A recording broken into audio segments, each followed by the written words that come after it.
Palantir has returned about 44% compounded every year since its IPO, while the S&P 500 has done around 17% during that same period.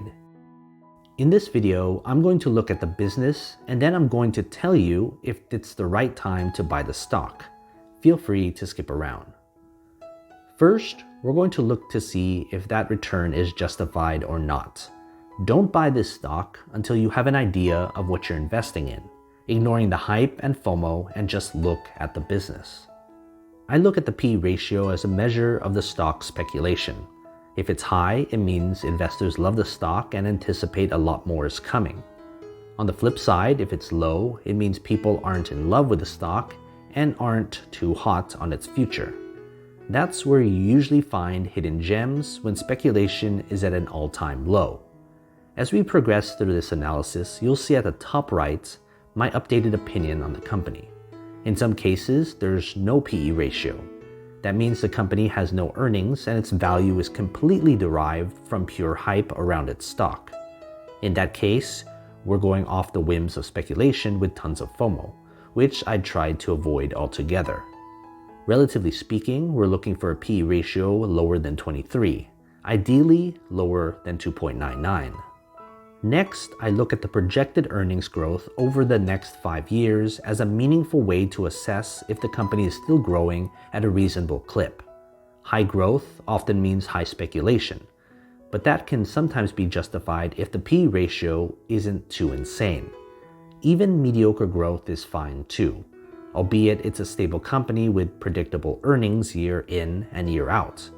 It's the low growth you want to try to avoid because it can be a sign of hard times coming for the company. Relatively speaking, we're looking for earnings growth higher than 10% compounded annually, ideally higher than 50%. Profit margins get into the meat of the business. High margins mean the company commands pricing power and it can generate revenue at a low cost. This opens doors to further development of the company's products, as well as acquisitions, translating to more growth. However, if we're looking at low profit margins, we need to look deeper into the business. It's not always bad, but low profits don't have as much room to maneuver and grow. It can still be stable, but that stability is often priced into the stock. Relatively speaking, we're looking for profit margins higher than 12%. Ideally higher than 52%. Furthermore, the company's return on equity is another important part of valuing the business. It goes hand in hand with profit margins. The ROE measures how efficiently the company can generate cash from shareholders. A high ROE in turn fuels high profit margins, which cascades growth. Combine that with a lower P/E ratio, you're looking at a great company to invest in. Relatively speaking, we're looking for an ROE higher than 15%, ideally higher than 55%. Lastly, one of the most often overlooked metrics when deciding whether to invest is the dividend yield. In many ways, I consider this the most important metric if you're a long-term investor. A high dividend yield combined with the other 4 metrics in this video makes a very powerful investment vehicle. If your plan is to hold for years, you want to get something out of it. A dividend is basically passive income. Otherwise, if you're investing in a great business but it doesn't pay a dividend, it's almost useless to you until you sell it. Relatively speaking, we're looking for a dividend yield higher than 1.25%, ideally higher than 3%. So what you're looking for here is a company with a low P/E ratio as possible. That means less speculation around its stock. High projected earnings growth because it means the company has room to expand and develop. High profit margins so that it has the ability to grow those earnings. A high return on equity as an investor because you want your money to be efficiently used to create those high profit margins. And lastly, a high dividend so that you directly benefit from such a good company. This is just one stock, but I analyze a lot of stocks that I don't publish as videos. If you want to access hundreds of other stocks, join my Patreon. You'll get access to all those grades. They're updated all the time. Go to patreon.com/GrowthShares or click on the link in the description. In reality, there aren't many companies that can perfectly fit these 5 metrics. That's why when such a company comes along, they're such good long-term investments. But as fast as they come, they quickly become overvalued because opportunities like this don't come around too often. Let's pivot and look to see when you should buy the stock if you so choose to go that route.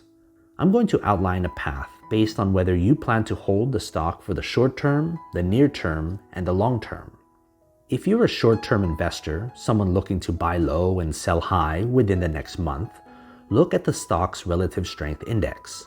The RSI measures the stock's momentum and spits out a number from 1 to 100. If you're looking for a great buying opportunity, you want the RSI below 30, ideally lower than that if you want certainty. If the RSI is above 70, I'd stay away from the stock, or as a short-term investor, cut your losses and sell. If you're a near-term investor, someone looking to hold for a year or so, look at the stock's 50-day simple moving average. The SMA 50 measures the stock's current price relative to the average of its past 50 trading days. While many want a highly positive percentage, I'm looking for a negative number as possible. That means the stock is trading far lower than what it's been trading at. That means the stock is cheap, so look for low percentages. If you're a long-term investor, someone looking to hold for years, possibly decades, look at the stock's 200-day simple moving average. The SMA 200 is almost the same as the SMA 50, but over 200 trading days instead of 50. A stock below that average means extreme relative value. At this time horizon, the company's fundamentals, its business, plays a very important role in how the company will go going forward. If you're looking for even more extreme value, combine the RSI, the SMA 50, and the SMA 200 together and make sure they're all at bargain levels. This isn't as rare as you think, but with an RSI below 30 and the simple moving averages at large negatives, you're looking at very cheap stocks. But just remember to consider the business first and not just the price. Invest wisely, and as always, take care of your money.